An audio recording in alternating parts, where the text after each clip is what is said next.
How you doing, everybody? It's your guy Wardy, and as you can see, we're back at it with the latest Big Mets update segment, and it's currently just past 2 a.m. Eastern this Friday, September 6th. The Mets are going to kick off a big stand there against the Cincinnati Reds, who just swept the Houston Astros. If you're wondering, Wardy, why are you recording this video so late for you and posting it early morning? It's because I can't wait any longer. I can't go to bed. You're watching this maybe while I'm sleeping in a little bit or getting ready to start my day, as the Mets are going to kick off their series, because the Mets, in the day where they did absolutely nothing on an off day, they gained some big playoff ground on everybody. We're going to deep dive not only the latest on that, but also Jonah Tong. You want to know who Jonah Tong is? One of the Mets' high-rising top pitching prospects.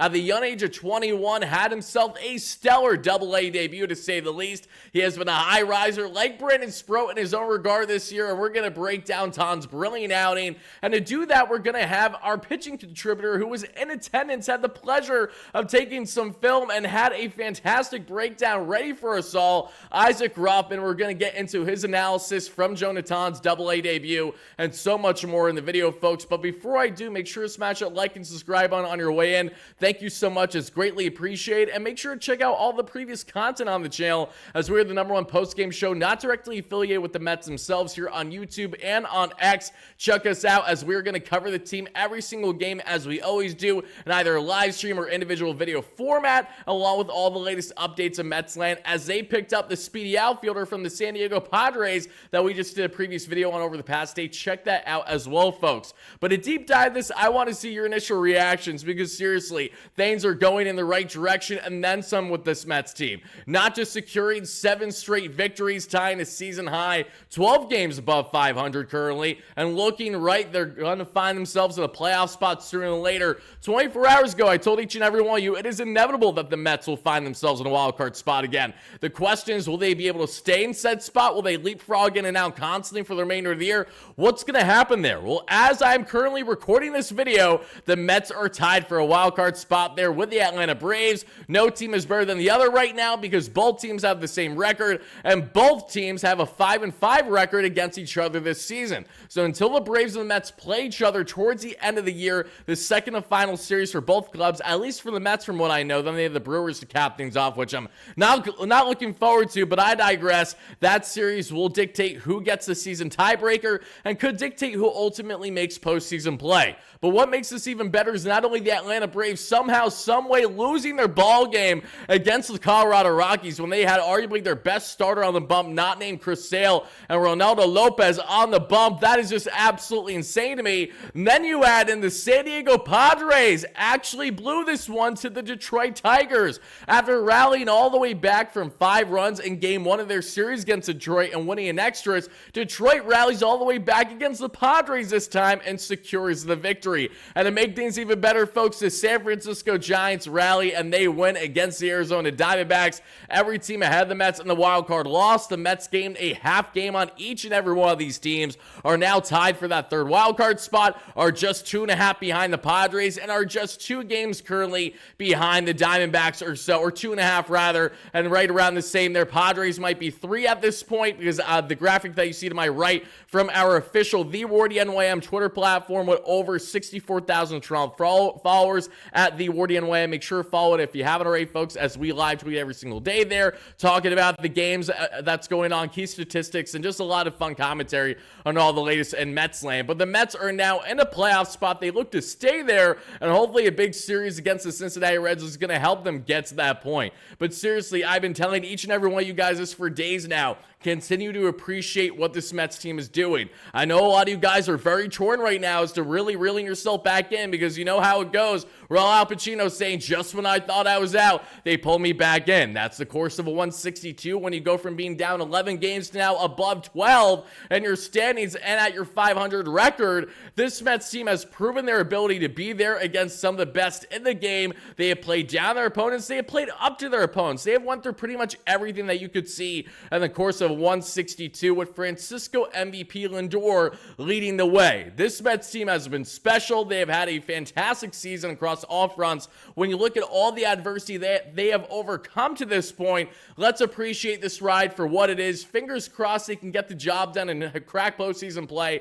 but at minimum, they are giving us meaningful and very important every single day, playoff caliber September baseball, and that is all you could ask for us Mets fans. When we're looking back, honestly, if you asked every single fan back in May, the Mets would be where they are right now. Not one single fan would be complaining for the most part, and rightfully so. Brilliant job by the boys. Continue to ride high. JDM is back off the paternity list. I like that quite a bit. Let's see how he does getting some couple days rest as a new dad. Will he get that dad strength like me? I know he's bigger and stronger, so instead of me, just whacking a ball with a wiffle ball, let's see JDM rip some bombs 420 plus feet. That is what I want, baby. Let's get some dead center knocks, and let's take care of this Cincinnati Reds team, especially a Reds team where when we look at the run that they've been having as of late, yes, they just took care of the Houston Astros, but this is seriously still a team that I believe is susceptible to being hurt by this Mets team. When I look at the Mets right now with Sean Manaea, Jose Quintana, and Luis Severino on the bump, my confidence is through the roof. Yes, I know the Reds have a confidence level after that Astros sweep, but I have a confidence level in my Mets team right now to take 2 out of 3. Not going when that happens. If it doesn't, it's not the end of the world. We still have a lot to go and be had here. And thankfully for the Mets, they have set themselves up so brilliantly thanks to their 7-game winning streak that even if they find themselves around 500 play for the remainder of the season, they will crack right around 87 wins, which should find themselves either right in a playoff spot or just out of a playoff spot. This Mets team is right in the thick of things. To be a 90-win team this year is far from out of the realm of possibility because of the fact of how good they have rallied here over the past couple weeks and their ability to finally get a hot streak at the most important time of the season. So now to go from all the latest on the Mets gaining ground in the playoff standings, let's transition into talking about Jonah and his brilliance. But before we do, folks, let's hear a quick word from our amazing sponsor on the channel, one that all you know very well, and that's going to be, yes, our awesome friends at BetUS. Because as many of you guys and gals know by now, pardon me, BetUS has you covered for all your sports betting needs. Check them out today by using my promo code.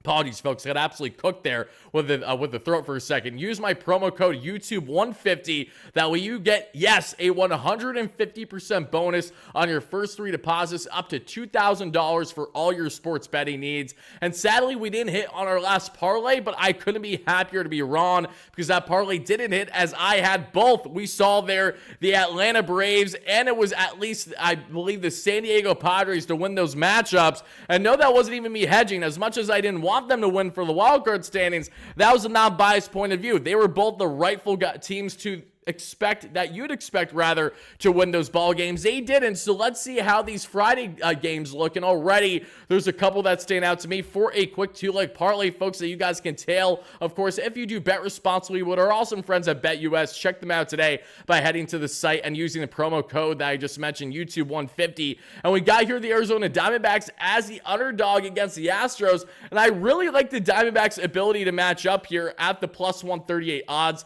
So I'm actually going to take those. And no, this is not me saying that I'm doing this for the Diamondbacks to lose in the wild card race, even though I hope it happens. This is more so because I think the Diamondbacks are going to be hungry and bounce back after an unfortunate loss for them. We got the Guardians and the Dodgers. We got the Blue Jays, Braves, Yankees, Cubs, Tigers, Athletics, Royals, Twins. Love what the Royals are doing lately. Red Sox, White Sox. Let's go with the two teams that got absolutely smacked around by these Mets. And I'm going to take the Boston Red Sox at minus 260. That's going to be a 2-leg parlay. That's going to be 20 to win 45. That's going to be 10 to win 385 on the one. That's going to be 10 to win 1380 on the Diamondbacks straight as the underdog. Good luck to you all that tail, and make sure you bet responsibly with our awesome friends at, yes, BetUS. But now to hop back into this one, everybody, let's deep dive more on what we saw from not only the Mets gaining ground in the playoff standings, but now let's get into the brilliance that was Jonah. And as I mentioned, our awesome pitching contributor, Isaac Rothman, who you guys need to make sure you follow on Twitter if you haven't already. I had the pleasure of being in attendance, so I don't have to worry about any copyright claims or anything like that here with the highlights. We appreciate you, Isaac, there, using the iPhone, getting the work done. Jonah in his Double-A debut, 6 innings, 0 hits, 0 earned runs, 0 walks, a whopping 9 strikeouts, 77 pitches, 1 hitter reached based on a throwing error in the 8th inning, probably not in the 8th inning, right before he exited, and that was pretty much it. It was pure dominance there from Jonah as we see, folks. And as as we look in this from Isaac Rothman, make sure you guys check it out, as Isaac will have a complete deep dive, much more thorough on each and every pitch in the arsenal there of Jonah, how it looked and what worked for him in this brilliant outing there for his AA debut, as it'll be posted. It's already going to probably be posted by the time you're watching this video or in the coming hours on our X account at the WardyNYM, where we will have an in-depth Jonah thread, as we have posted threads on previous prospect great outings and great outings from Mets starters of recent, like David Pearson, Sean Manaea, Luis Severino, among others. But a deep dive this more here. What we saw, Tong averaged 93.5 on the fastball, topping 95.1.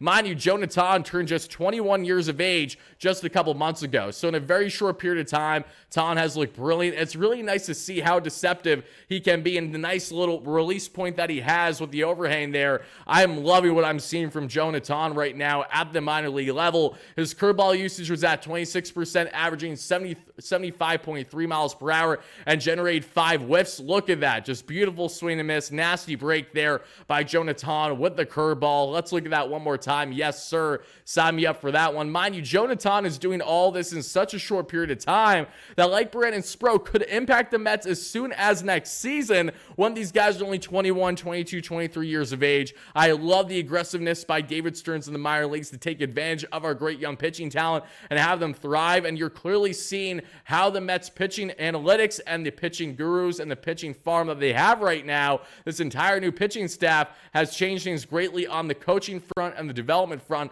going all the way down from Port St. Lucie up. The pitching lab, if you will, that they label it, has definitely been showing out the past couple years, and this is the latest example of how the Mets might have quite a bit more pitching prospects at a quality talent than what you initially thought heading into the regular season here in 2024. The cutter slider usage was at 23% of his arsenal and averaged right around 87 miles per hour. The split changeup was at 10% and averaged right around 83, 84 miles per hour. And as Isaac notes here, you can get the full breakdown there and his thread in the coming hours if it's not posted already on the X account for everyone that is watching this video. But folks, I'm so pumped up to see what Jonah has done in such a short period of time. Mind you, heading into this outing, just to give you guys some context how good Jonah was this season, let's take a look at the numbers here thoroughly through Fangraphs. Jonah, what we saw beginning this season at the low A level in Port St. Lucie, 18.2 innings pitched, a whopping over 17 strikeouts per 9, to an insane 2.4 walks per 9,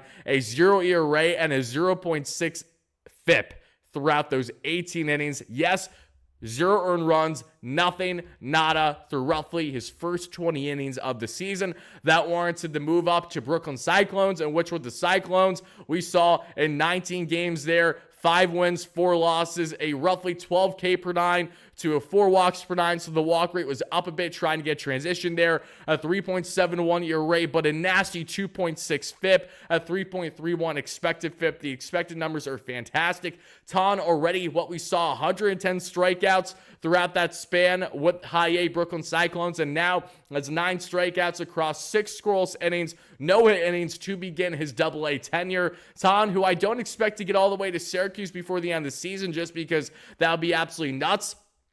I won't put it past him, however. All I can tell you is that the Mets have something special here in Brandon Sproat, Jonah, if he can stay healthy. Christian Scott, we have Nolan McLean, we got Joander Suarez. There are a lot of pieces, and then you add in Blake Tidwell that we can't forget about. Then you added, to certain degrees, however degrees you want to put it, Mike Vassell, Dominic Hamill, 2 guys who have definitely had their ups and downs at the AAA level this season. The Mets have a lot of interesting arm options right now on the farm, and Jonah, along with Brandon Sproat, have helped lead the way here in the 2024 calendar season. But that's going to do it for our latest Big Mets update segment, everybody. Thank you all so much for watching. Let us know your biggest takeaway in the comments down below, and stay tuned for a post-game coverage later today that'll come at you in either a very late night live stream format or individual video format. Be on the lookout for it, folks. Same thing with Saturday. Sunday will be more of a regimented schedule, but I will for sure have coverage of these games out for you guys, so be on the lookout. Thank you so much for the endless support, and make sure to check out our post-game coverage not only here on YouTube and on X, but also wherever you get your audio podcasts. We will also, heading into the offseason, be posting all of our live streams of length, of reactions, of breakdowns, of all different different types of analysis, all on the audio platform. So if it's Spotify, Apple, Google, you name it, check out, look up WardyNYM, leave a 5-star review if you found yourself enjoying the content, and thank you all so much in advance for doing exactly that. Let's go Mets, baby. Peace out. Have a great one, folks, and shout out BetUS, as always, for all your sports betting needs.